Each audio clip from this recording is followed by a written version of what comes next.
Welcome to the Influential Personal Brand Podcast. This is the place where we help mission-driven messengers just like you learn how to build and monetize your personal brand. My name is Rory Vaden, and I'm the co-founder of Brand Builders Group, a Hall of Fame speaker, and New York Times bestselling author. And this show is to help experts learn how to become more wealthy and well-known. I know you're going to love it. Thanks for being here. Let's get started. You are about to meet someone that I only met recently in relationship, but who I've known about for years and years through reputation. In fact, if you've listened to this show for any amount of time, you know how we talk about reputation precedes revenue, and that personal branding is really the digitization of reputation. So this man that you're about to meet, that you're about to learn from as I learned from him, is someone who has walked that path. He has built a tremendous reputation, and he has built great businesses. So he is a model of someone who has done the things that we're talking about. So who am I talking about? I'm talking about Ryan Leveque.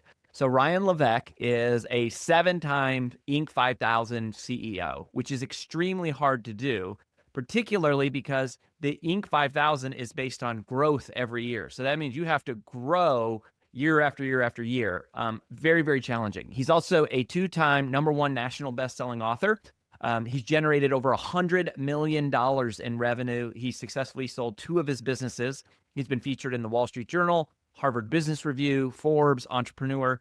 And more importantly, he's somebody whose name I hear and have heard all the time in the circles of like the most influential people in the space. So today he is a strategic advisor to multiple different businesses. And we're going to hear about his brand new book, The Return to Real, and really not even the book, but the concept of how he's living his life now and how his personal brand journey led him to what he's doing.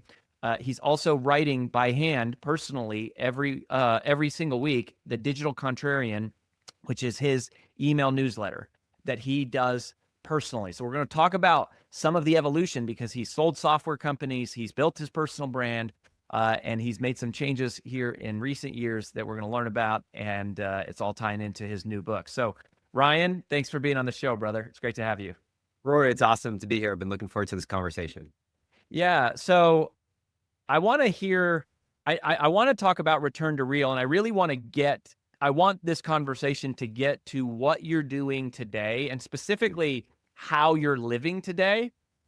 But I think before we can get to that, for people to have a full appreciation of what was your journey to get there, and also, you know, I didn't mention this in your bio, but if y'all have ever heard of Ask or the Ask method, Ryan is the one who created that, which has been is a huge part of our space. So I would love to hear a little bit of like that journey from personal brand, software company, and then, you know, we'll get into what you're doing now. Yeah, so I'll try to do the TLDR version of the story to get to the high points. So I grew up very modestly, first generation college student, college grad, worked in finance after college, university, and then very quickly thereafter moved to Asia, China, and was spending time in the corporate world in China. In my mid-20s, I kind of had a quarter life crisis and thought, okay, is this my life? Like, am I going to be a corporate wage slave my entire life? And I said, no, I want to start a business. And I was on a real kind of fast track career and decided to quit my job in 2008 and start a business teaching people how to make Scrabble tile jewelry. Nice. And, yeah, it was like, it was the craze in the world that year. And that business took off and then quickly fell apart and took me down this path to really figure out how to enter new markets and how to figure out what a market wants. Like, what is it that people actually want to buy and how do you give it to them? And so I went through that process 23 different times in all sorts of different random niche markets like orchid care and memory improvement and fish oil supplements and just all these random markets.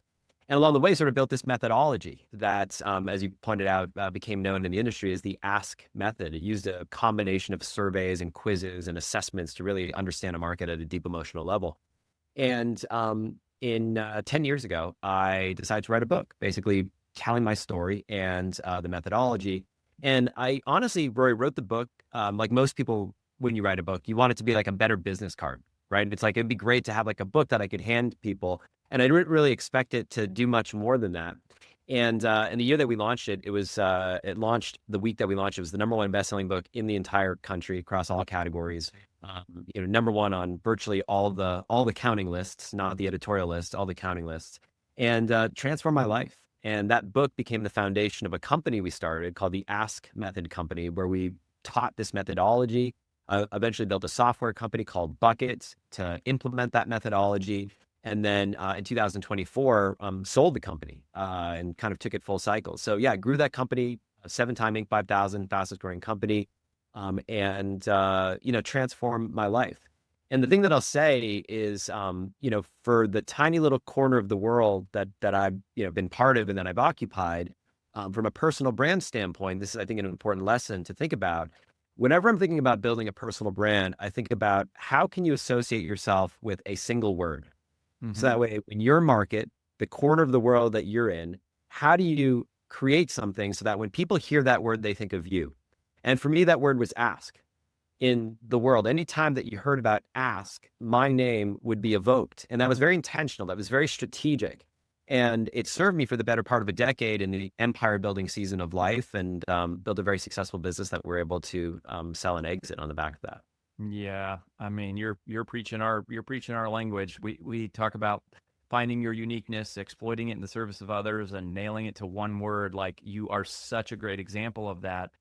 The So real quick, I would be remiss if I didn't at least have you briefly overview the ask method. It's Sure. these 5 core questions, because I know that this is super tactical and applicable to people today.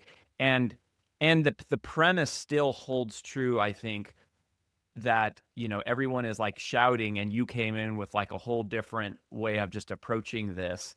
And Hmm. so, I'd love for you to just like kind of briefly touch on the 5 questions and like, the premise of ask. Yeah. So the way I describe the ask method is as follows. The secret to succeeding in business is actually pretty simple. It's figure out what people want and give it to them. The problem is you can't just walk through the front door and ask people, hey, what do you want to buy? Like, people actually just don't know what they want. We actually don't know what we want fundamentally in life. In fact, when you ask someone, what is it that you want? What do you want for dinner tonight? You're accessing a part of your brain where you're actually projecting into the future and guessing. You're thinking, maybe I might want this, but I don't know. Versus if you flip that idea on its So, head and so you just ask real quick, what you want. one of my all-time favorite quotes, like of all time, Hmm. is Henry Ford, when he says, "If I would have asked people what they wanted, they would have said a faster horse." Exactly. Um, so I love that. So then your method is helping them access a different piece of their brain. You have to figure out what people want. You have to understand what they don't want. You have to Mhm. understand what has frustrated them. You have to understand what's caused pain. You have to understand what's caused an emotional reaction to them relative to the problem that you help people solve. And by asking a series of open-ended questions, we'll talk about a few of them. By asking a series of open-ended questions, you can figure out what it is that not only people want, but what people will spend money on solving. Hmm. And it comes down to paying attention to the open-ended natural language that people give you, and paying attention to deep emotional language that shows up. Hmm. And there's a direct correlation between length of response, depth of response, and intensity of response to purchasing behavior that you can use as a predictor to determine where you should actually focus. So, first question that you always want to ask when you're trying to solve a problem in a person's life. And by the way, as an aside, I always tell our clients, fall in love with the problem that you solve, not the product that you sell. So Love we get that. really, really excited about our book, our widget, our thing. And naturally so, you've invested your heart and soul there. But the real longevity in any business is falling in love with the problem and just being obsessed over solving that problem agnostically, irrespective of whatever thing you might sell right now. Fall in love with that problem. So first question that you want to ask is what we call the SMIQ, single most important question. If you only ask one question, this is the one, and it's this. When it comes to X being the thing that you help people with, that problem, what's your single biggest challenge, frustration, or obstacle that you're facing right now? Please be as detailed and specific as possible. So that's the first question. Now you're going to pair that with 2 other questions. Next question is, how much time have you spent trying to solve this problem? Hmm. And question number 3, how much money have you invested today? Now what you're going to do is you're going to triangulate 3 different data points. First, in that first question, what's your biggest challenge? You're going to pay attention to the longest, most passionate, most detailed, open-ended responses. The top 20% is what we call the hyper-responsive segment of your market. And you're actually going to ignore everybody else. You only want to pay attention to the people who say, Rory, I've been trying to launch my book for years, and I've launched 3 books, and I sold like 300 copies, and I've done all of the things right. And yet for some reason, I just can never get any traction with my book, and it's killing me. I feel like I've got a message out there. What do I do? That exasperation that you hear in my voice, that's what you're looking for. Second question, So time. good. You want to look for people who have spent an inordinate amount of time trying to solve this problem. Not someone who went to ChatGPT 5 minutes ago, typed in one query, couldn't get their answer, and jumped to you. You need someone who's had the pain of being unable to solve their problem for a long enough period of time. And then last but not least, the greatest predictor of whether someone will spend money on a solution, irrespective of the category that you're in, is whether they've spent money in that category before. Wow. Best predictor if a woman is going to buy an expensive handbag is if she already has an expensive handbag in her closet. And that principle is true whatever category you operate in. So you want to be looking for the overlapping Venn diagram and that center piece. And everything that you do in your marketing, your messaging, your product development, in your overall business strategy is focused on just the people who are in the center of those 3 overlapping Venn diagrams, those circles, and ignore everybody else. And it's counterintuitive because you want to try to appeal to everybody. But when you try to be all things to all people, you end up being nothing to nobody. So the ask method is based on that principle and those ideas.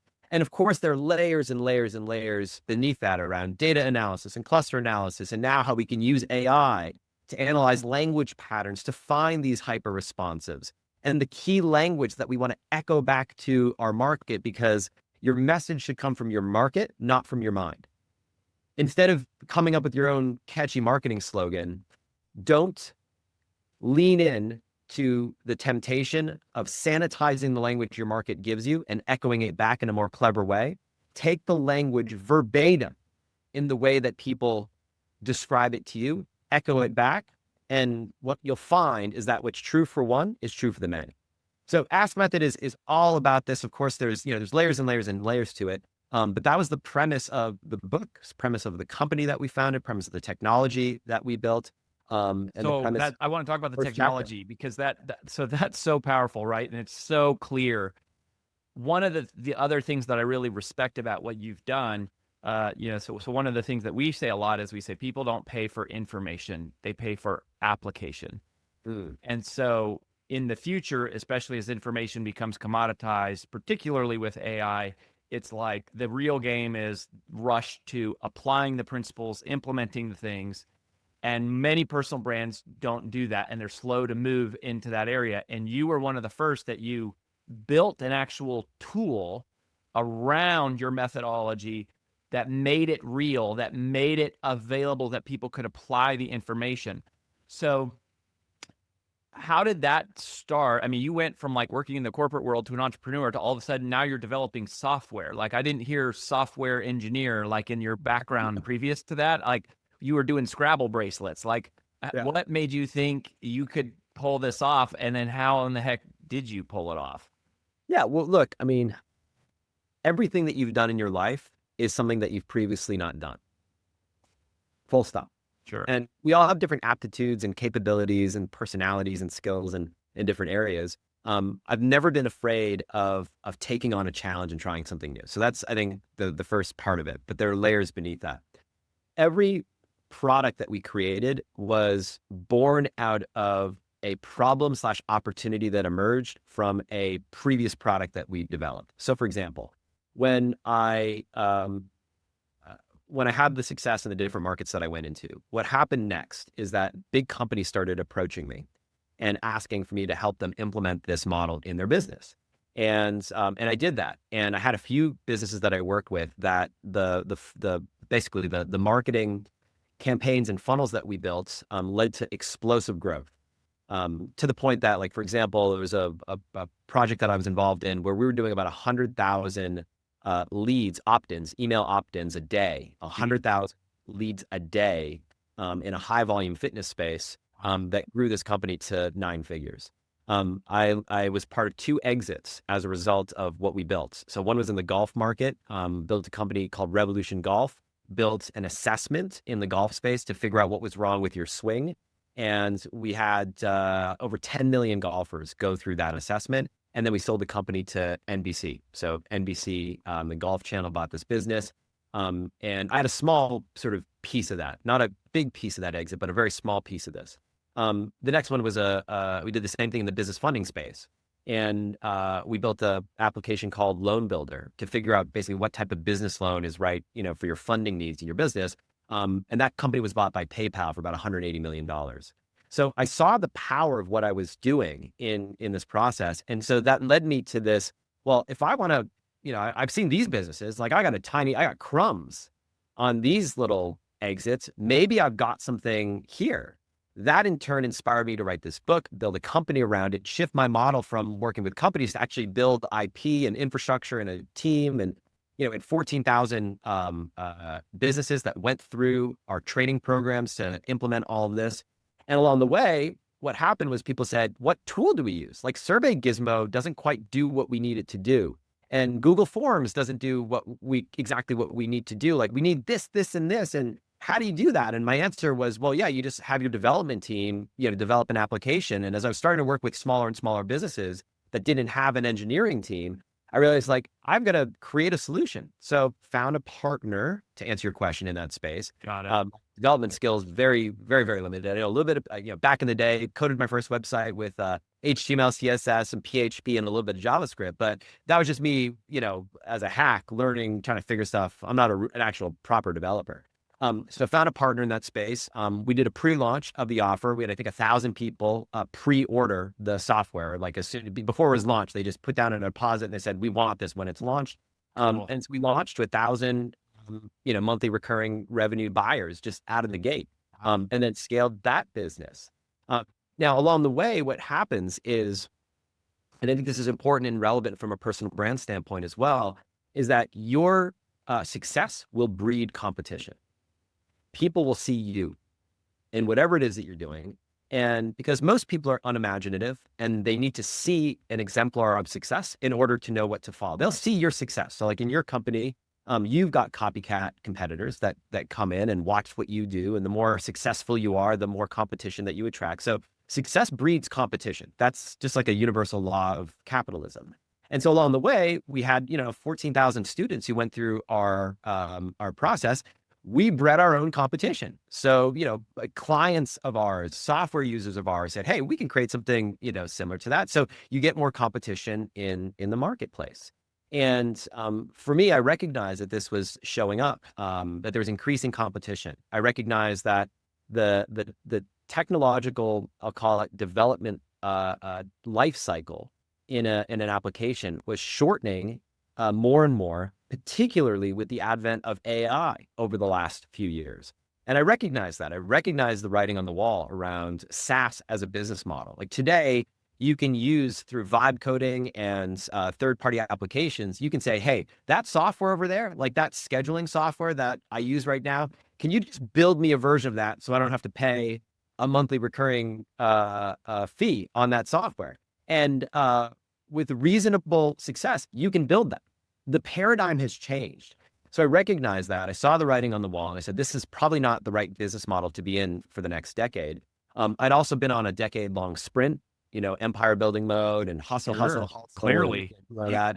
So it was just none of the stuff you're describing it as like, oh, we did this. It's like that's hours and money and pain and hustle and tears and team members and turnover and like that doesn't just happen automatically. It's all the things. Yeah, man. It's all the things. So I kind of reached a point where we brought our companies, our combined businesses to market in 2021. And in that process, we received a $70 million offer for the combined businesses. Cool. And we spent about a year in diligence, back and forth with the buyer, went through a full, what they call as a process in private equity, hired an investment bank, and received an offer from the same private equity group that bought Alex Hormozi's company. So they bought Alex's company, and then they were looking to make an acquisition in our space. They identified our company as their target. This is 21 into 22. Then in 22, Russia invades the Ukraine. Crypto markets crash, capital markets crash. The world is starting to feel like, is this going to be World War III? I don't know if you remember when Russia first invaded the Ukraine, there was like fear, like this could be a big thing, right? No one really knew it was going to happen. So there was a lot of fear in the market, and headwinds really kind of were taking over. So after a year of diligence, the group spent over $1 million in diligence in the process. Basically said, we're walking away from the deal. We're at the man. we're like 1 yard line, ready to get this thing done. And then long story short, the M&A market, certainly in our space, basically dried up in 22. And so I kind of had this moment of like, I just spent 10 years like on this sprint. I've got 2 kids at home, and my 2 boys, I knew I only had a few years left with them at home. I said, do I really want to do this another 10 years? And I saw the writing on the wall with SaaS and everything that was happening. So I said, I'm going to take a little bit of time off. And I took some time off. We were living in Austin, Texas at the time. And I decided to live and work on a farm in the Mad River Valley of Vermont. And I took most of the summer to just be up there. And I was literally living in a tent by a pond on this farm. Wow. And living a pretty simple life. And I have an amazing wife who was very understanding. And I'll tell you, man, when I was there, my heart just spoke to me and said, this is where you're meant to be. Like that stillness, taking time off, finally having just a little bit of space to say, like, what am I going to do in the second chapter of life? Like first mountain, second mountain, first mountain of life, climb the mountain, build a big successful company, make all the money. Second mountain is like, all right, what am I going to do in the second half of life? I'd recently turned 40. So I kind of had like that, midlife moment. And so while I was there, I called my wife and I said something that we've been contemplating, which is putting our house in the market. I said, let's put our house in the market in Austin. Let's see if it sells. I think this is where we're meant to be. And this was in the middle of a very hot real estate market in Austin, as you probably remember. And the house sold that day, all cash, Man. full price, and a 14-day close. Jeez. So I had to rush back from Vermont to Austin. We load everything that we own into we hire a moving company out of Boston with a B. They drive cross country to get all of our stuff, ship it up to Boston. We sell one of our cars. I keep my truck, and we get a suitcase each for each member of the family and the dog, load in the back of the truck, and we road trip our way from Texas to Vermont with nothing but a dream and a vision of starting a farm together as a family. Wild. That's so wild. I mean, like you're like camping out in a tent to like, hey, we're moving here. This is like in a matter of a few days. Well, the truth is this is something that had been bubbling beneath the surface, right? And we'll talk about this with Return to Real, because I think it ties in, and it'll tie into the thesis of the book, which I think is really relevant from a personal brand standpoint. But it took us a year, Rory, to find the place that we ended up landing. I thought we were going to drive up to and I thought we were going to a few weeks. I had a bunch of showings lined up for a few different farms that we're going to take a look at. But by the time we got to Vermont, I think we had 7 showings, and 5 out of the 7 showings were under contract before we even had a chance to see them. There was that much demand. And when winter happens and snows on the ground, like big properties like that, you have to wait till the next year. So it took us about a year to find the site that we're on now. We're on about 140 acres. And we kind of have gone through this journey of raising and growing the vast majority of the food that we eat as a family. So just to paint a picture. I mean, just the dichotomy of this like fast-paced software company, ramping revenue, like pre-revenues, 1,000 customers, to then like Vermont growing our own food. Like this is a radical change. Well, I'll tell you, man, I've had some, what I didn't say is, the steps along the way. I was in college, I studied neuroscience. I thought I was going to be a neurosurgeon. My best friend at Brown University is a neuroscientist at the Mayo Clinic. We were kind of, buddies going on the same path. So I thought I was going to go into brain science. That was kind of like my original passion and my academic background. Then I decided I wasn't sure if I wanted to go to medical school. So I decided to take a few years off and work on Wall Street. So I worked for Goldman Sachs on Wall Street and became really fascinated with the psychology of money. So I kind of gave up medicine to go into Wall Street. Then once on Wall Street, I also studied Mandarin Chinese in college. And Of course you did. I mean, very why not? prominent there. Neuroscience, stock market, Mandarin only makes sense to be the All next the thing. things, right? And then so I gave that career up on Wall Street to live and work in China, and we spent about 5 years there. And then in 2008, when the world financial crisis hit, I kind of used that as sort of like an opportunity to make a pivot, and that's the Scrabble tile jewelry business. So I say that because like each step along the way, and I think we go through these moments where we have these moments in our life where we're on this trajectory. And I see it time and time again. Most people are afraid to give up good to go after great Mm-hmm. in their life. And each step along the way, every human being around me said I was crazy. Ryan, you're going to go to medical school. You're going to be a neurologist or a neurosurgeon. Like, why are you going to Wall Street? Well, I just feel called to do this. Career on, making all this money, Goldman Sachs on Wall Street. You're going to give that up to basically make $40,000 a year living in China and have that life? But, well, it's an adventure. And then I grew that to making a couple $100,000 a year working in China. And then I just gave all that up to start this Scrabble business. And so I think most people will come up with all sorts of reasons why they can't reinvent themselves along the way. And this ties to the personal brand thing. So success breeds competition. And what it means is in order to stay relevant in your space, not only relevant, but to stay true to yourself as you evolve, as you grow, as you change as a human being. Because every 7 years, you are a completely new human being. Even at a cellular level, your cells have actually completely replaced themselves every 7 years. So 7 years ago, there wasn't a single cell in your body that exists today. You are a completely different human being today than you were 7 years ago. So to honor that, you have to listen to what it is that is calling you. And this ties to ask. So ask was all about figuring out what everybody else wants. But what ask didn't cover was paying attention to the most important voice of them all, which is how do you listen to yourself? How do you listen to that inner calling? That's what I describe as the contrarian voice of your heart. When everyone around you says that you're completely crazy for doing what you're doing, yet you feel called, you feel pulled in that direction.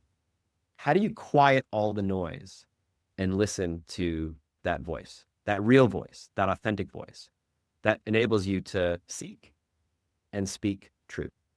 Mm-hmm. And so this journey that I've been on over the last few years has helped me really dive deep into this space, our relationship, especially in this age of AI with humanity. Hopefully you don't tell me that I have to sell everything and move to Vermont and farm, because I'm an indoor type and I don't know how to grow things. So I'm hoping that the book can like step me through this without me having to get my hands dirty.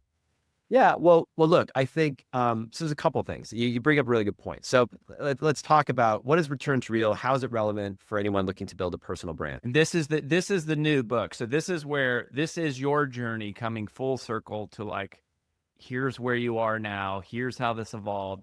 And I love that. I didn't, when we first met and talked about this, I didn't make that connection that ask was all about how to find what other people want. And this is all about how to figure out what you want or what you were created to do. That's a really powerful intersection. I love that. And what's interesting is that it's bringing this conversation sort of full circle. The creation of everything that you build in your business will open up challenges and opportunities to create that next thing. Mm-hmm. And that's exactly what I found. Spent the past decade figuring out exactly what people want in all these different markets that I knew nothing about. But along the way, I spent zero time actually paying attention to what I actually truly wanted in the process. And I think, and so I started a year ago. I wrote a piece to our very large email newsletter, and I called it an embarrassing confession. And basically what I said effectively is, I have an embarrassing confession to make. And it's this: for the last 7 years, every single piece of writing that you've seen with my name attached to it was actually not written by me personally. It was written by one of our writers in-house with my name signed to it. And increasingly, this felt more and more uncomfortable, something that I was not happy with. And for all sorts of different reasons, being a busy CEO, it just necessitated having a team of writers writing in my voice. But over time, it started feeling like a photocopy of a photocopy of a photocopy of a photocopy. Sure. What started to emerge is that it started to taste like the watered down orange juice that comes from a can and not the freshly squeezed version that you get at Sunday brunch. And I said, this day forth, that changes. Anytime that you see something with my name attached to it, it's something that's actually written by me personally. And I did it sort of as an experiment with really no expectations, just to kind of, get that off my chest. And that led to writing a weekly piece that I write every single week myself. Oftentimes, these pieces are 2,000 to 4,000 words. This is deep That's writing. a lot. Yeah, that's Allocate an entire day, oftentimes 12 to 14 hours to write a piece like this. But since I've been doing that, writing authentically, real, raw, mistakes made, lessons learned, really coming from me, not just regurgitated AI bullshit, but actually coming from my own lived experience. Rory, I've had more opportunity come my way in the last 12 months than probably the last 12 years. Mm. And this ties into return to real, because what the world is craving right now is more of that. And there are principles in return to real that I think are really provocative principles to be thinking about in your business. And I'll share one or two to reflect on. The first thing is this: the best things in life don't scale. Full stop. If you think about the best things in your life, they are the unscalable. It's a hug with one of your kids. It's an embrace with your partner, with your spouse. You can't scale that. And yet we're taught that in a capitalist paradigm that we need to figure out, how do we scale? How do we scale this? How does this scale? But an interesting question to ask in this paradox is, what is it in your business that you are going to do that does not scale, in spite of the fact that it doesn't scale? Because I believe that is the last true moat that we have in business. Technology is no longer a moat. I can go to your website and I can use existing technology that exists right here, right now, today. And I can say, replicate every single thing that Rory's company has done, technologically speaking. Go. Anybody can do that. But what I can't replicate is I can't replicate your lived experience. I can't replicate your voice. I can't replicate your heart. That's not something that we can yet copy. So you said a few minutes ago, you said what the world is craving is more of that. What is that? Like what if you had to like codify that into a word, would you call that authenticity? Would you call that connection? Would you call that humanness? Like, have you landed on what that word is for that which people are craving? So I'll answer it in two ways. I'll answer it in a philosophical way, and I'll answer it in a very practical way, which is one of the principles in Return to Real. The philosophical way is what people are craving is truth. Mm-hmm. We live in a world where virtually everything we experience is artificial, from the food we consume to the content that we read. And what's emerged in the world is that because there's so much artificial everything, there's a distrust that underlies every relationship that exists here today. The fundamental thing that's changed is the fact that with the advent of AI, deepfake technology, and everything that comes around it, what we no longer trust is ourselves. We no longer trust our own ability to discern with our eyes and our ears if what we are seeing right now is in fact real. Is this truth? Or is this something that was fabricated? And it's a fundamental shift that's happened. It would really blow my mind right now if you said that you've been in AI this whole time in this whole conversation. It's a Pandora's box that I think it's a fool's errand to try to replicate yourself with an AI avatar, because once that Pandora's box is open, it can no longer be closed. Meaning that if your audience is looking at you at any given time and wondering, is that real Rory or is that Rory's avatar? And trust me, I get every argument around convenience using 11 Labs and any technology. Say, I don't have to record any of these videos for my book launch. I'm just going to use AI to do an AI avatar of it. But when you do that without disclosure, what happens is every further interaction that someone has is they second guess. Is this real or is this not? So the principle in Return to Real, principle number 3, is optimize for oxytocin, not dopamine. So this takes it from the philosophical to the physiological. What do we mean by that? Take us back to Brown University. Okay, here we go. Yeah, now exactly. we're going Now back we're to going- the back we're to going nerd style, OG yeah. Ryan. So At oxytocin Brown. is the trust molecule. It's the neurotransmitter of trust. Now, dopamine, as we all know, is the neurotransmitter of desire. And virtually every Silicon Valley tech business has tried to optimize. Sorry, say that again. We don't all know that. You said that oxytocin is the trust. neurotransmitter of trust.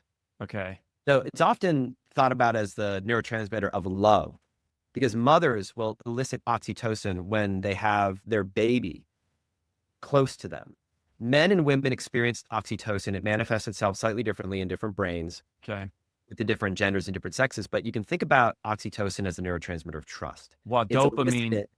Dopamine is the neurotransmitter of desire.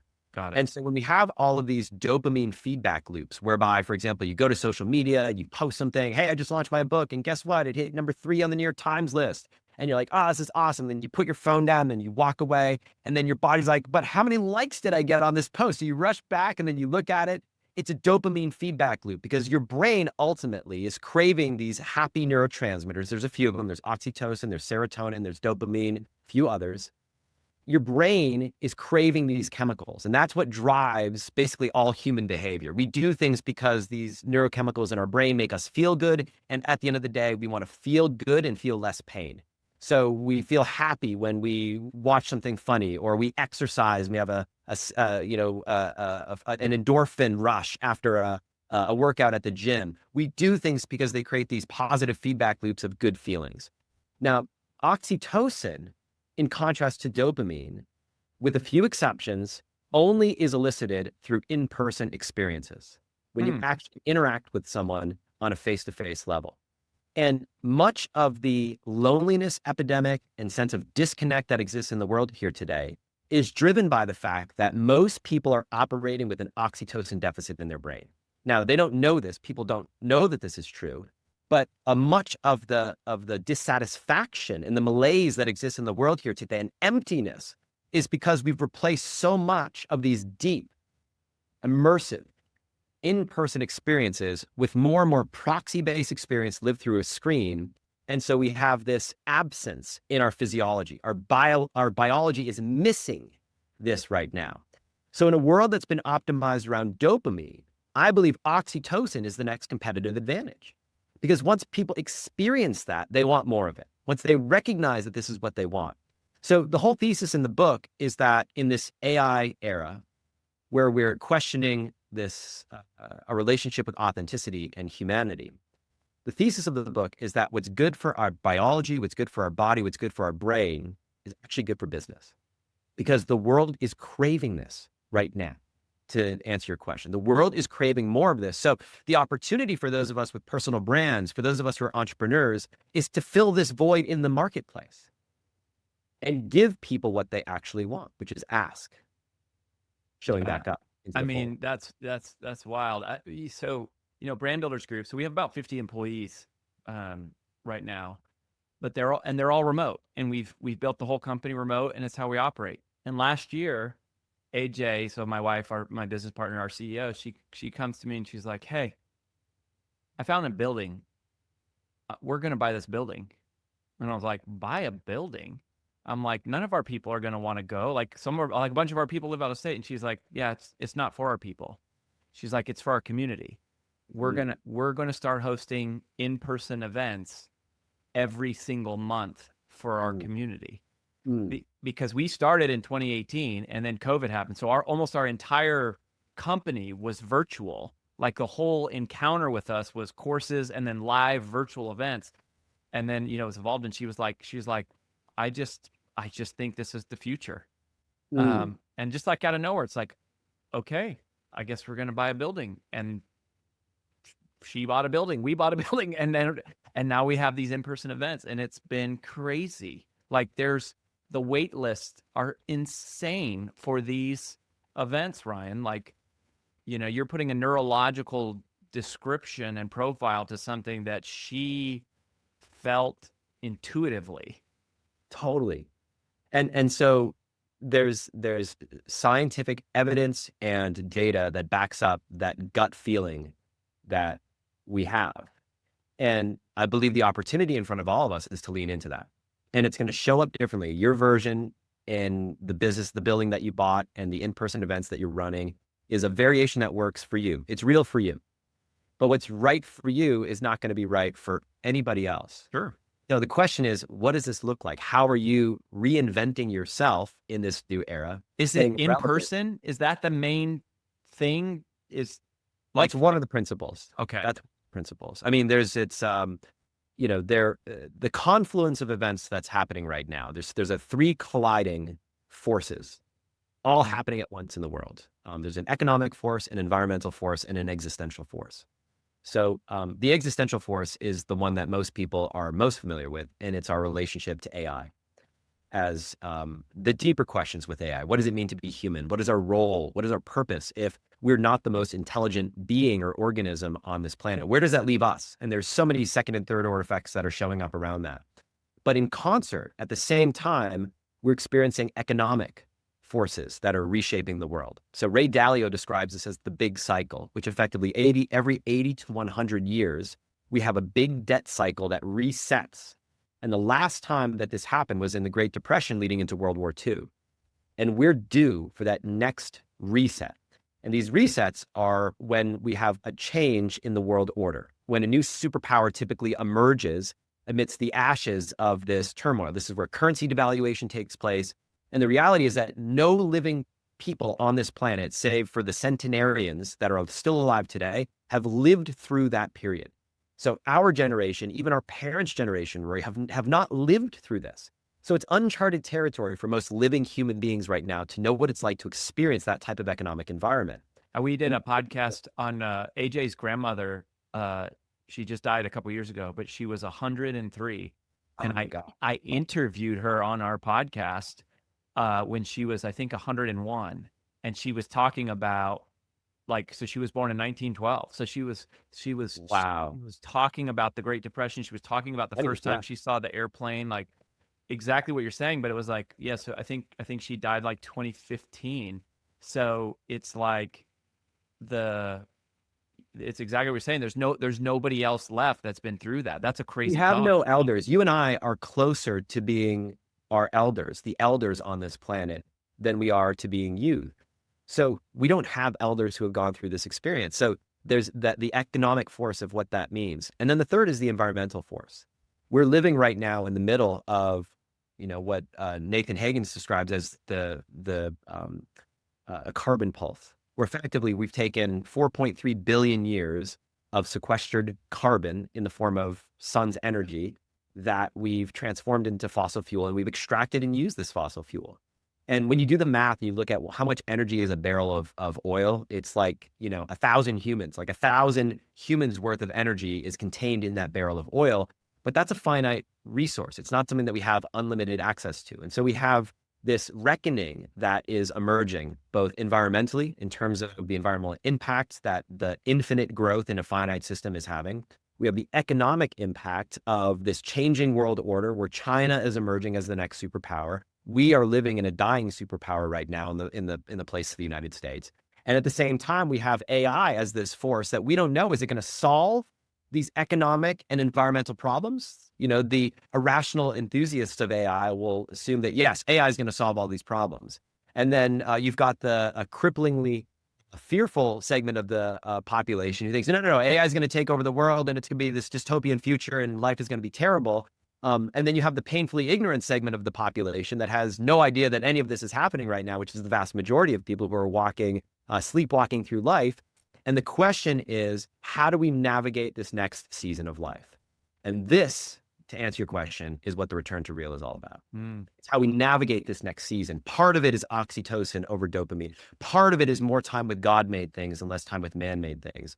Part of it is that the struggle is the solution. Part of it is that the best things in life don't scale. But it's the combination of all of these things that's going to help us navigate this very, very uncertain future that we all face. You face it, I face it. Nobody knows for certain what the next 3 to 5 to 10 years are going to bring us. All we know is that we're going to be facing a tremendous amount of change, perhaps some turmoil, and we're going to emerge in a very different world than the world we live in here today. And that's what the return to real is all about. Yeah, man, that's mind blowing. I struggle to get my mind wrapped around all the things with AI. I actually just did this post because it's like there's a part of me that goes, whoa, like AI can be used to create cyber attacks and viruses. But then AI could also be used to prevent cyber attacks and prevent viruses and heal people. It could be used for warfare. It also could be used to detect and prevent warfare. So a lot of it, I think, comes down to humanity and how we choose to adapt and evolve. The existential part is so big that it's like, man, I go, I can't control what happens with China or the US debt. I can't control what happens in the global energy crisis. I can't control like what happens with AI, and so I'm trying to just go like, all right, what is the best thing I can do? And as I listen to you talk, I'm just like processing all this in real time. It seems like, at least from a business perspective, which is, namely the category of this show, it's contained in the title of what you're saying, a return to real, more realness, more authenticness, more genuineness, more in person, more trust, more caring, more one-on-one, less one to many. Like that's how I'm processing the controllable parts of that. Am I capturing that? You're hitting the nail on the head. And it's a recalibration. And this is coming from a guy that built a incredibly scalable digital business where, we focused on clicks, not people. We're focusing on opt-ins. We're focusing on traffic, which is a very dehumanizing way to think about the actual human beings that you're interacting with and supporting, right? And I think to the extent that we make these shifts and we don't try to operate in an old economy model, and we think about exactly what you're describing right now, which is the unscalable, which is how do I deepen these connections? What if I think about Dunbar's number and I focus on 1,000 true fans instead of, trying to reach 1 million people? That I believe is the way of the future. And there's multiple layers that go beneath everything that we're talking about right now. But even the AI stuff is you go like, what is the question I've been wrestling with is what is the thing that I can do that AI can never do? And it's like, that's the only answer I can come up with is what you're saying is just like, hug your kids. AI can't hug your kids. But what's interesting, what's fascinating, or your clients, or your clients. But what's fascinating is that you and I are of a similar generation. Every generation experiences technology and has a relationship with technology in a different way. So like I think about my parents' generation, for example, text messaging is very natural to you and I. But for my parents' generation, text messaging was something that they had to learn later in life. My parents are still more comfortable leaving a voicemail or calling me on the phone, even if it's for something short and simple, than sending me a text message.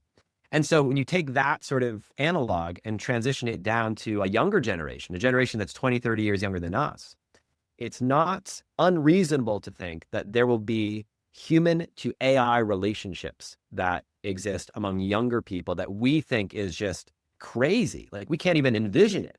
It's not unreasonable to think that in the same way that we devote a tremendous amount of time exploring gender politics and what's politically correct around that, there will be a time where there'll be a debate around, is it okay to have an AI human marriage or not?